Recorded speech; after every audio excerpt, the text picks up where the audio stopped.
Welcome to yet another edition of Razorsharks Weekly. I am John Ditullio, your host. This week we are at Above the Rest Fitness Center out here in Webster, and better to bring in, it's his show. He owns this show, the head coach of the Rochester Razorsharks, Lawrence Moten, who, by the way, is a great guy. You always have my back. All the time.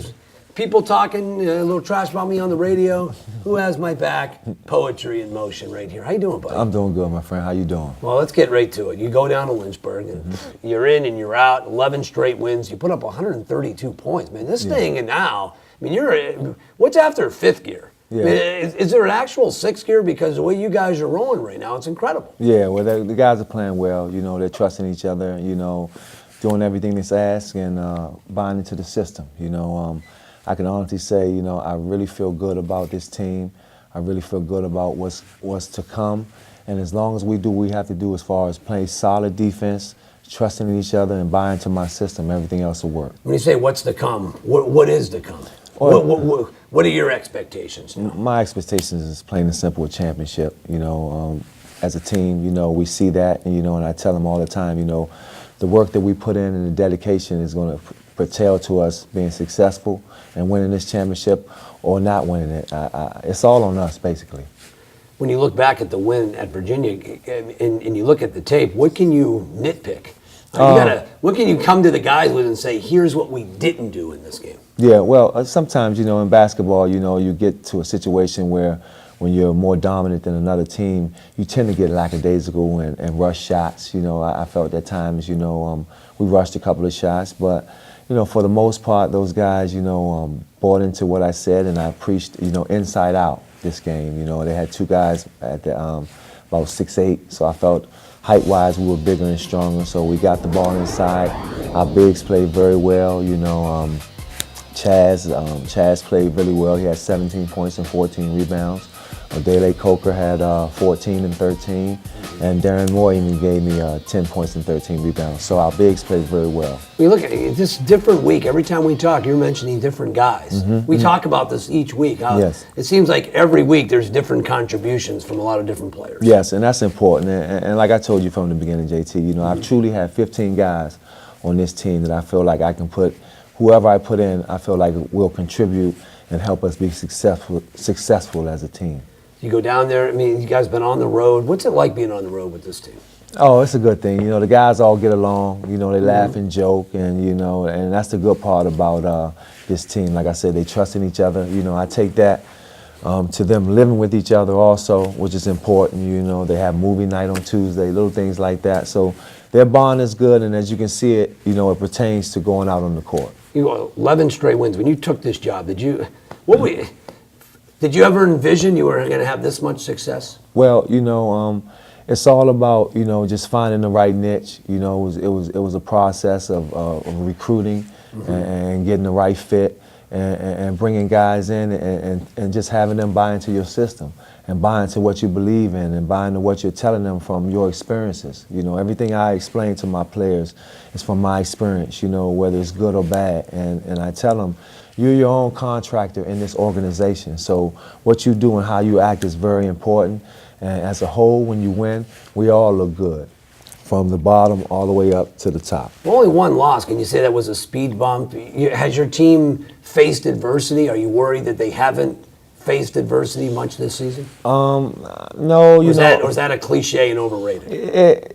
I won't say it's overrated, but it's very important as a coach that you instill in them to never settle for less. You know, each practice I stress, don't stop. You know, every day is an audition. You never know who's watching you, you know. So just constantly telling them to be ready, you know, never sleep on anybody, you know, and just come to play and do what you have to do, and everything else will take care of itself. They're rolling right now, 11 straight wins. You go down to Lynchburg, and again, 132 points. Yeah. Contributions just everywhere. You know, coming up later in the show, we got to get a couple things. Okay. We got to worry about your alma mater. Yeah. I'm starting to panic. We're going to find out if the all-time leading scorer at Syracuse is beginning to panic. and about what the NBA and NCAA should do about. Should they have one and done? Should they have two and done, three and done? So it's a couple of thoughts. Okay. For somebody who was drafted and played in the NBA. Okay. All right. Who played 4 years at Syracuse. That's all right. So all that still to come. Coming up here next on the program, Razorsharks Weekly, we'll talk with former Razorshark great, now assistant coach Keith Friel joins us here as another edition of Razorsharks Weekly rolls on here on Time Warner Cable Sports.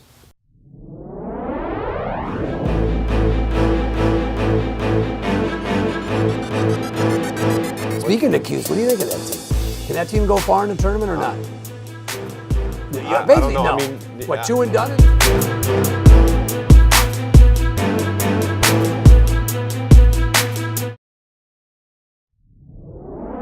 Good to have you back. Another edition here, another segment of Razorsharks Weekly. Familiar face.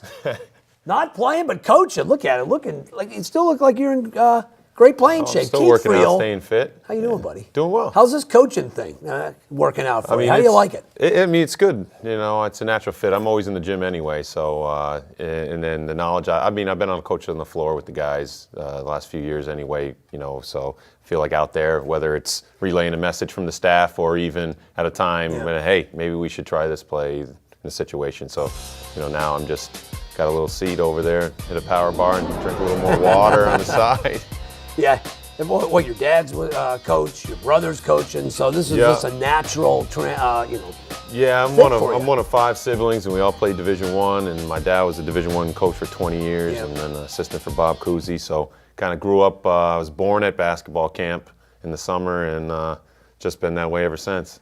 You still get butterflies as a coach, or no? What's it like now, game day for you, as opposed to being a player now a coach? Not yet. I mean, we haven't had, as of yet, too many scares or anything, and it's all new to me. You get some pregame knots or no, not? No, not even close. Yeah, no. I guess it's. I mean, it's still new to me, so I'm just doing what little bit I can, knowledge I can pass on, and scouting reports. You miss playing though. You miss playing. Well, right? I'm not even there yet from my leg, from my hamstring. So I haven't even been back out. I'm just still getting shots up and working out, but I haven't been able to play. So that hasn't kind of transitioned yet. So that hasn't had the need where I'm out there like, give me the ball. Well, it's so funny. Over the weekend, I saw the Facebook posting you put up of your days at Virginia.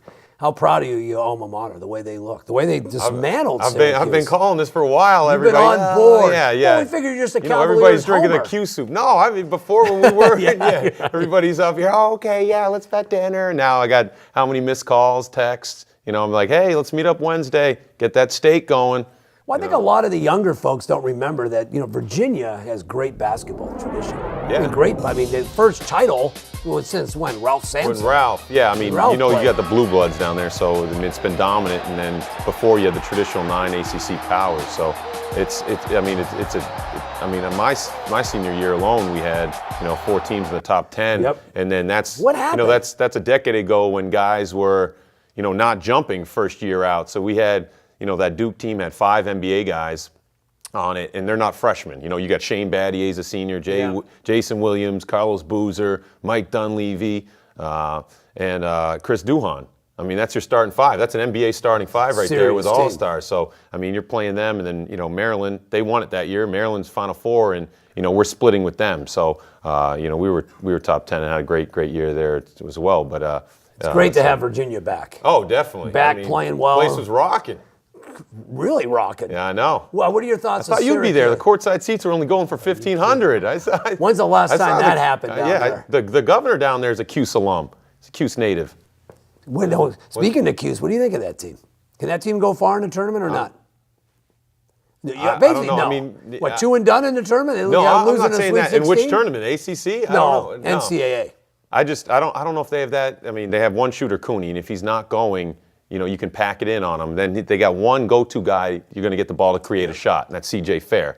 You take either one of those out, and you only have one game. And then Ennis is that question mark. And then he was trying to be more aggressive, and with that he got 2 charges, offensive foul, and it kind of played in and fed into Tony Bennett's pack line D at Virginia, and then off to the races. Growing up, there was in the 70s and 80s, college basketball. Really, the 80s was probably the peak of college basketball. All the great teams. What do you think of the game now? It seems like people knock the game not for just for there isn't a great team. There aren't great teams. You buy into that?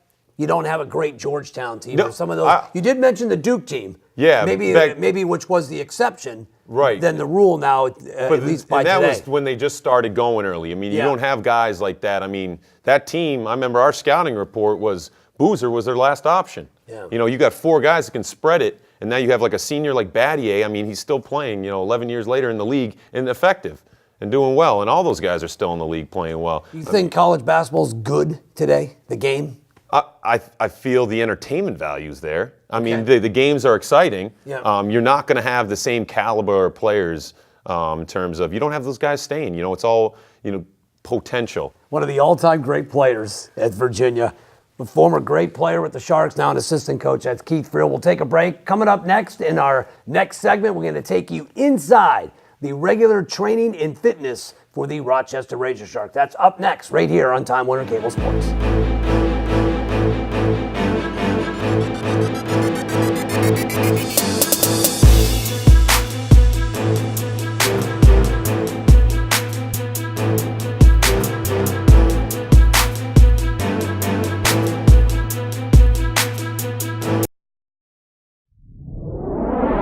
Welcome back to Razorsharks Weekly. Being a Rochester Razorsharks involves many things. How about regular strength and conditioning, nutrition? It's all a part about being a Rochester Razorsharks. With more, here's Bill Punko.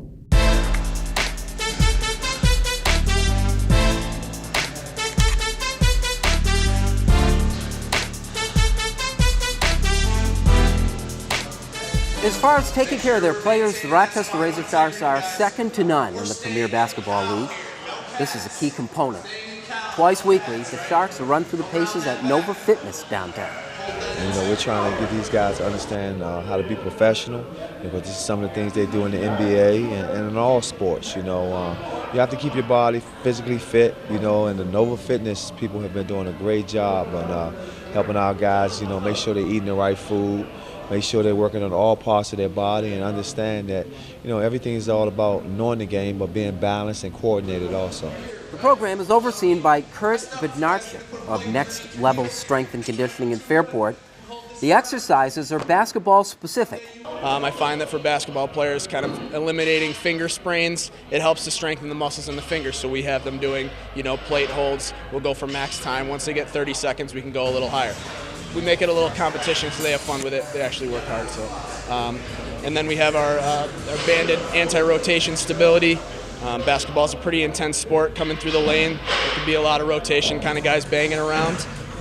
We find if they can maintain some semblance of stability, even when they're being hit from the side, we eliminate injuries there as well. Well, when it comes to basketball, you're dribbling the ball. So as far as trying to catch or shoot, things like that nature, you want to keep your fingers strong.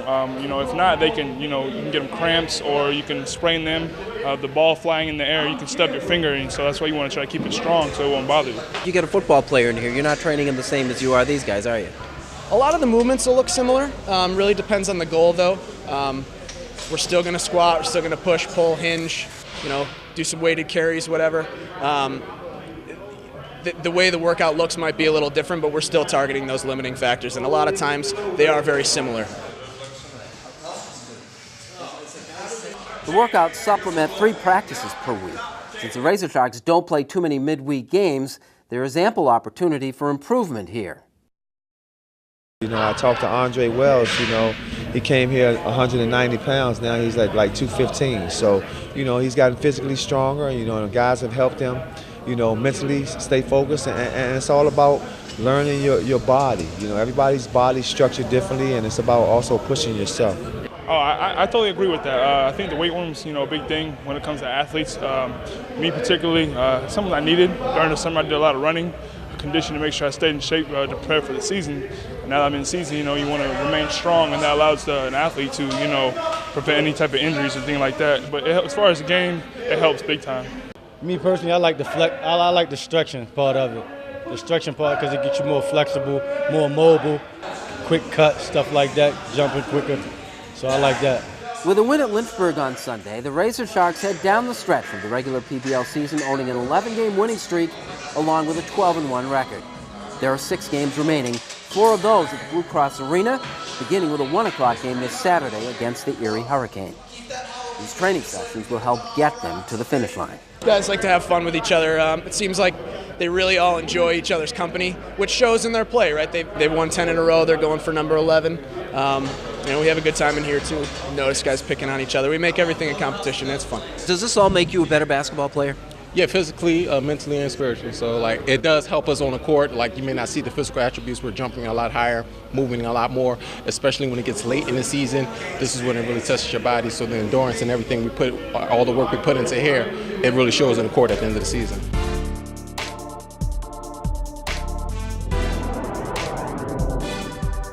Well, the Razorsharks are back on Les Harrison Court tomorrow afternoon. We'll preview that game against Erie up next with Razorsharks head coach Lawrence Moten, who rejoins me right here on Time Warner Cable Sports.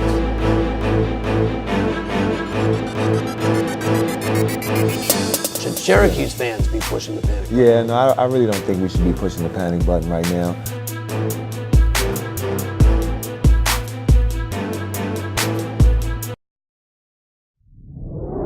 All right, good to have you back. Our final segment here with Razorsharks head coach Lawrence Moten. Okay, tomorrow the Erie Hurricane comes to town. It's a 1 o'clock tip at the Blue Cross Arena. Like always, if you guys play your game, we should be talking about yet another consecutive win for you. Exactly, and the guys are going to come ready.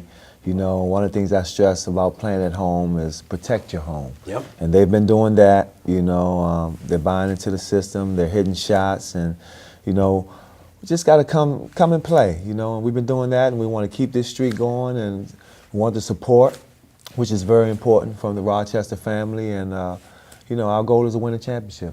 Well, I'm really excited for the game tomorrow. Not only will I be there, but a former Syracuse great, one of my all-time favorite players, the Pearl, is going to be in the house. A good friend of hers, the Pearl Washington, in the house tomorrow. Yeah, that's going to be a beautiful thing.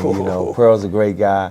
He's looking forward to it, and like I said, I consider him a brother of mine, and look forward to him coming and saying hello to our Rochester family, which is a Syracuse great. And have him talk to some of my players and give some words of wisdom, which is very important from somebody who played the game and played on the highest level and who knows what it takes to be successful. So he's just a great guy. We talk all the time. We know each other's families, and each summer we see each other. So this is nothing new for us. Well, also, I wanted to talk with you and probably get Pearl's thoughts here at the game on Saturday. Your alma mater. Now, what's going on? They've dropped. They only have 3 losses, but they dropped 2 or 3, and now that getting the number 1 seed in the East could be in jeopardy, maybe unless they win the ACC tournament. As an alum, are you pushing the panic button? Should Syracuse fans be pushing the panic button? Yeah, no, I really don't think we should be pushing the panic button right now. Of course, understand that the guys. Other teams are coming to play us and bringing their all. I don't want to go back to the Duke game. I'm going to leave it alone. But it's just situations that be in basketball that you're going to have to fight through adversity. We have guys like Grant who's hurt right now, and I think he's a major cause of us not getting over that hump because of his back injury. So other guys are going to have to step it up and just be ready. I see Tyler Ennis's being more aggressive, which we're going to need coming into the tournament, and just Bayham will be ready. I'm not worried. Coach will have the guys ready, but it's going to take a team effort. May not get the number 1 seed, but even if they get a 2 seed, don't you still think they'll play in Buffalo, and if they would move on, be in the East and play at the Garden in New York? Yeah, well, that would definitely be a good thing. Now, in sports, and all levels of sports, it's all about marketing, and it's all about the dollar, and if they can stay close to the East, that would be great economically for NCAA and college basketball as a whole. And it would be great for us because we won't have to travel so far. So hopefully they'll stay on the East, but they will have to win the Big East. I'm sorry, not the Big East.